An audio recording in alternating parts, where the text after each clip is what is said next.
좋으시다면 구독하고 좋아요 좀 눌러주시면 좋겠습니다.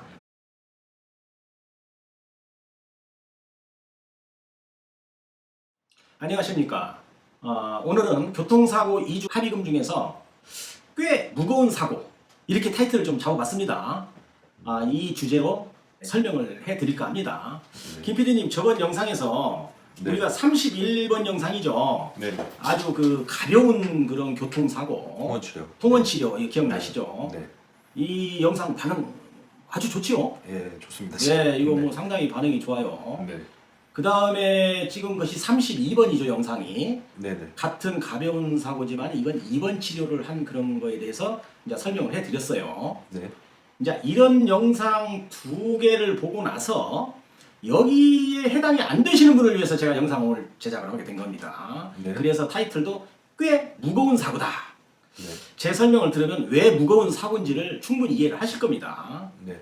31번, 32번 이 조회수가 매우 높기 때문에 네. 제가 이번 영상도 상당히 기대를 하고 네. 지금 촬영을 할까 합니다. 네네. 김 PD님 그 혹시 고등학교 다니실 때 뭐 수학 1정석, 수학 2정석 이런 거 좀 생각나십니까? 네. 그 책자 있죠? 되게 싫어했습니다. 그래요? 그 수학은 이제 이런 것으로 공부를 하죠. 네. 그 교과서도 있지만 그 수일정석으로 이렇게 마무리를 하고 이제 공부를 하는데 네. 교통사고가 이제 그 가볍게 나면 말이죠. 우리는 수일정석이 아니고 네. 31번 영상. 네. 그 다음에 조금 입원을 해야 된다고 하면 32번 영상. 네네. 이거를 해결하는 그런 영상이 그런 영상으로 사용되기를 진짜 간절하게 바랍니다. 네네. 그래서 뭐 피해자들이 복잡하게 생각 안 하고 이 영상 두 개만 보면 대충 다 정리가 될 수 있도록 어떤 그런 영상이 되면 참 고맙게 생각을 하겠습니다. 네네. 자, 사고를 처음 당하죠. 그러면 합의금에 대해서도 아무것도 모르고 네. 또 그런 걸 어떻게 처리해야 될지도 모르고 네. 그래서 이 영상을 보고 처리 방법이나 이런 것들을 좀 공부를 해서 네. 특히 사회적으로 좀 약자 되시는 분들, 좀 나이도 드시고 네. 몸이 좀 힘드신 분들, 또 나이가 어린 사회 초년생들, 네. 또 청소년들 네. 이런 사람들이 좀 혜택을 많이 볼 수 있게끔 청소년까지. 네. 그런 영상이 됐으면 합니다. 네네. 오늘은 그런 주제를 가지고 네. 한번 설명을 들어볼까 합니다. 그래서 타이틀도 꽤 무거운 사고입니다. 네. 그렇다면 왜 그렇게 무거운 사고라고 했을까요? 뭐 기존의 경험을 보면은 꽤 무거운 사고인데 이주 진단만 받는 경우가 굉장히 많이 있으니까 예, 그래서 달지 않으셨을까. 예, 네. 정확히 보셨어요. 네. 예. 이제 뭐 구분도 이제 잘해주십니다. 문단 정리도 잘해주시고, 네. 예, 제가 좀 편해졌습니다. 네. 맞아요. 그 사고가 났는데, 네. 예, 통상적으로 경면 사고도 있지 않겠어요. 네. 그러나 아주 사고가 무겁게 크게 난 사고인데 네. 진단은 2주밖에 안 나오는 그런 네. 경우가 많지요. 맞습니다. 여기에 대해서 저희가 여러 번 그 영상을 다뤘습니다. 네네. 예, 그렇지만 오늘은 또 무거운 사고로 이렇게 타이틀을 정했기 때문에 네. 정리를 쫙 해드리려고 합니다. 첫 네. 번째입니다. 네. 중앙선을 침범해가지고 약 네. 정면 충돌을 한 경우가 있어요. 저한테 영상을 많이 보내주거든요. 네. 제 영상이 무지하게 많게 지금 확보가 돼 있는 상태인데 중앙선을 넘어서 정면 충돌을 하게 되면 이 충격이 배가 됩니다. 네. 일반적으로 접촉사고보다 확실히 크죠. 네. 끔찍한데요. 예, 그런 경우는 네. 당하면 안 되겠죠. 네. 그런데 현실적으로 있습니다. 네. 두 번째입니다. 신호대기하고 있는 상태에서 신호대기하고 있으면 사람이 약간 릴렉스해지죠. 네. 조금 편안한 마음으로 대기하고 있죠. 네. 그런데 그냥 뒤에서 그냥 후비 추돌하는 사고 있어요. 네. 이거 무방비 상태에서 나는 사고예요. 네. 원래 그 격투기에서도 말이죠. 네. 무방비 상태에서 격투 맞으면 그냥 KO입니다. 네. 기억나시죠? 네. 자, 세 번째는 말이죠. 터널 입구에서 사고 많이 나더라고요. 네네. 저한테 영상 온 거 보니까 네. 터널을 들어가는 순간에 안에 가서 깊은 곳에서 네네. 딱 정지하고 있는 거예요. 네. 그러면 제가 운전을 쫙 들어가고 있는데 뒤에서 와서 때려요. 네. 나는 아무 잘못이 없는데 대형 사고가 나는 거죠. 이것도 무방비입니다. 네. 이런 경우. 그 다음에 네 번째는 차량이 전복된 사고죠. 전복된 사고는 몸 전체가 충격을 받아요. 네. 다섯 번째, 이렇게 1번에서 4번까지 난 유형에다가 차량 견적이 500만 원 정도 이상인 사고는 네. 제가 분류를 무거운 사고로 네. 규정을 한 겁니다. 네. 네. 이건 제 개인적인 경험에 의해서 하는 것이죠. 뭐 어디 정해져 있는 건 아닙니다. 네. 이런 정도라면 저는 무거운 사고다. 네. 이렇게 좀 봅니다. 김 PD님도 이런 정도 사고라면 가볍다고 보지 않겠죠? 네. 네. 예. 그래서 이런 종류의 교통사고를 당한 분들은 네. 제가 31번, 32번 영상에서 말씀드린 것 같이 네. 가볍게 교통사고를 처리하는 것보다는 대응 방법도 틀려져야 되겠죠. 네. 대응 방법, 처리 방법이 달라져야 되겠죠. 네. 그걸 제가 좀 나열을 했습니다. 한번 좀 설명을 들으시도록 하시죠. 첫 번째입니다. 병원 선택입니다. 김 PD님 잘 아시지만 우리가 등산 같은 거 가지요. 그 다음에 학교에서 학교 다닐 때 그 체육 활동하고 막 축구 같은 거 하고 나면 그 당일보다도 그 다음날 자고 나면 좀 몸이 많이 뻐근하죠. 네. 예. 교통사고도 마찬가지입니다. 사고가 처음에 나게 되면 정신이 없어요.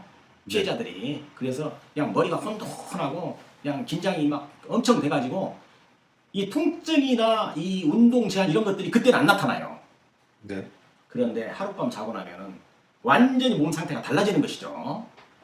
예, 이것은 교통사고가 한 번이라도 난 사람들은 다 압니다. 그 느낌을 알아요. 네. 그래서 이렇게 크게 대형 사고가 나면 개인병원이나 그 다음에 한방병원 여기보다는 대학병원 응급실하고 전문병원을 좀 가서 검사나 치료를 초기에 하는 게 네. 좋겠다 이렇게 권유를 드립니다. 네.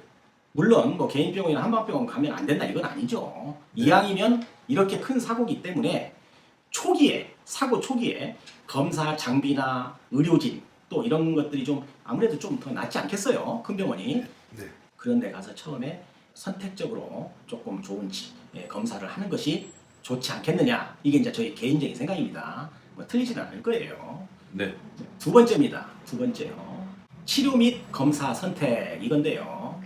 자, 병원을 선택했다고 한다면 검사를 충분히 하고 특별한 이상이 없다고 한다면 그때는 이제 또 개인병원이나 좀 한의원 이런 데로 좀 트랜스퍼해서 또 이렇게 좀 편안하게 치료받는 것도 괜찮죠. 그러나 초기에 집중적으로 잘 하라는 뜻입니다. 자, 병원에 응급실이나 이런 데 갔을 때 의사를 만날 때 사고 차량 사진이나 아니면 불박 영상이 있다면 꼭 가지고 가서 보여주라고 제가 영상에 한번 올렸죠. 김 네. PD님. 중요하다고 했습니다. 네. 그래야 의사 선생님이 사고의 크기를 알아요. 네. 아, 이거 사고가 크구나. 그러면 이 환자한테는 이런 검사 정도는 해줘야 되겠다라고 인식을 할 수가 있습니다. 아무 얘기도 않고 있으면 그 의사 선생님들이요 상당히 보수적으로 환자를 대해요. 네. 잘못하면 손해볼 수 있거든요. 그래서 그런 것도 충분히 알려줘서 내가 진료를 받는데 선택권을 좀 넓혀야 된다. 네. 이게 두 번째입니다. 자, 그 다음에 이제 3번에 합의하는 그 선택인데, 이거 매우 중요한 거죠, 이제. 네. 이제 합의금에 대해서 이제 얘기를 하는 거예요. 자, 저희가 진단 2주가 나왔을 때 통원인 경우에는 31번 영상입니다. 네. 뭐 한 100만 원 정도에서 한 150만 원의 합의금이 일반적이다라고 뭐 네. 설명드렸죠. 네. 그 다음에 2번인 경우에는 32번 영상입니다. 한 합의금이 한 200에서 한 280만 원 정도 되면 큰 무리가 되지 않는 범위 내에서 합의를 하는 것이다. 네. 라고 저희가 다 설명을 드린 겁니다. 네. 자, 그러면 이렇게 꽤 무거운 사고, 예를 들어서 뭐 정면 충돌이 났다, 그 다음에 중앙선 침범을 해서 뭐 큰 사고가 났다, 그런데 차량 견적이 500만 원 이상이 나왔다. 그러면 지금 말씀드린 31번 영상, 32번 영상 이 정도의 합의금으로 받고 나면 그 보상이 정당한 보상이 될까요? 그렇게 안 봅니다. 안 보이죠. 네네. 이건 상식에 통하는 거예요. 이건 상식입니다. 자, 그러면 우리가 큰 사고가 나서 꽤 무거운 사고라고 한다면 통상적으로 어떤 손해가 나는지 아세요? 여러 가지가 있는데 제가 설명을 드릴게요, 김 PD님. 네. 첫 번째는요, 큰 사고 나면 모든 사고가 마찬가지지만 큰 트라우마에 시달립니다. 네. 견적 한 500 정도 나오면요, 아마 잠마다 악몽 꾸게 돼요, 악몽. 네. 예. 두 번째는요, 온 우리나라 그 가족 관계가 거의 시족 사이잖아요. 네. 병원에 입원하면 사돈네 팔촌까지 다 음료수 하나 들고 와요. 네. 그 사람들이 와서 병문안 왔다 갔다 하고 그 사람들도 스트레스 받을 거 아닙니까? 안 가도 갈 일을 갔잖아요. 그럼 한 번 왔으면 우리나라 사람들은 답례를 해야 되잖아요. 또 나중에. 네. 그거 왔으니까 또 나중에 아이고 고맙다고 밥도 한번 사야 되고. 다 돈 들어가는 일이에요. 네. 합의금에 그런 것도 다 포함돼야 됩니다. 원칙적으로는. 네. 근데 그거 안 되잖아요. 자, 세 번째입니다. 회사에 다니시는 분들은 회사 입원하면 회사 못 가죠? 네. 그럼 회사에서 약간 불이익 당할 수 있죠? 네. 회사 빠지니까 불이익 당하죠. 네. 경쟁 사회인데. 그 다음에 네 번째, 회사에서 내가 일을 못하면, 페이퍼워킹을 못하면 네. 다른 분들이 대신 해줘야 될 거 아닙니까? 네. 그러면 대신 해줬으니까 내가 퇴원하고 나서 그 사람한테 고맙다고 네. 밥도 사고 술 한잔 사야 될 거 아니에요? 네. 그런 돈 보험회사에서 주나요? 안 주잖아요. 네. 이제 다섯 번째입니다. 차 이제 고치게 되죠. 네. 다 고쳤어요. 그럼 새우같이 됐어요. 네. 한번 운전해보세요. 사고 나기 이전하고 기능이 똑같은지. 뭔가 모르게 좀 차이가 나겠죠. 네. 그런 거에서 오는 스트레스. 네. 이거 어떻게 다 내가 감당해야 되는 거 아니겠어요? 네. 이런 거 다 이런 조목조목을 갖다 위자해 주지 않는다. 네. 이렇게 큰 사고에서. 그래서 제가 봤을 때는 이러한 31번, 32번의 경우를 예를 든 적당한 합의금은 여기에 통용되지 않는다. 라고 말씀을 드리는 겁니다. 네. 그러면 이렇게 무거운 사고는 과연 어느 정도를 받아야 적당한 합의금이냐? 여기에 대해서는 제가 영상을 몇 개 올려놨습니다. 네. 첫 번째로 20번 영상입니다. 교통사고 합의금 꼭 많이 받아야 하는 이유, 여기에 다 들어있어요. 네. 그 다음에 또 18번 영상이 있는데 진단 2주라고 해도 다 똑같은 사고가 아니다. 그 버스 사고에 막 대형 사고 난 거 그 영상 올렸죠. 네. 이거 보면 거기 이유 다 들어있습니다. 그 다음에 영상 7번 영상인데요. 진단 2, 3주 진단이라고 진단이 2, 3주 나왔다고 우습게 보면 큰 코 다친다. 이 영상도 있죠. 네.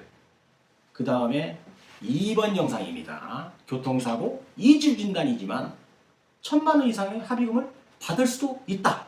라는 영상도 있었죠. 네. 이런 영상 잘 보시면 충분히 내가 왜 합의금을 적게 받으면 안 되는지 네. 이 정도는 받아야 내가 손해를 안 보고 적당한 대처를 했다고 할 수 있는 거지 판단이 돼요. 영상을 보면 답이 나오게 돼 있습니다. 그 얘기를 제가 중복되게 하지는 않겠습니다. 영상을 보시면 거기에 답이 들어있습니다. 한번 보시기 바랍니다. 네. 제가 이야기한 대로 교통사고 후에 잘 대처를 하신다면 충분히 자신이 입은 피해에 대해서 소중한 권리를 찾을 수 있을 것입니다. 저는 그렇게 생각하거든요. 네. 김 PD님 오늘 영상 어땠나요? 네. 오늘 뭐 정리를 잘 해주신 것 같습니다. 예, 좀 무거운 사고죠. 네네. 자, 저번에 영상은 가벼운 사고를 좀 정리했고요. 31번, 32번이죠. 네. 그 다음에 이번에 만드는 영상이 좀 무거운 사고니까 골절되지 않은 이상 이 세 편의 영상을 보게 되면 피해자들이 대충 합의하는 방식 다 알겠죠. 네. 예, 아마 이렇게 정리가 되면 좋겠습니다. 오늘도 영상이 좀 도움이 되셨다고 한다면 구독과 좋아요 그리고 공유까지도 눌러주시면 저에게 도움이 되겠습니다. 감사합니다.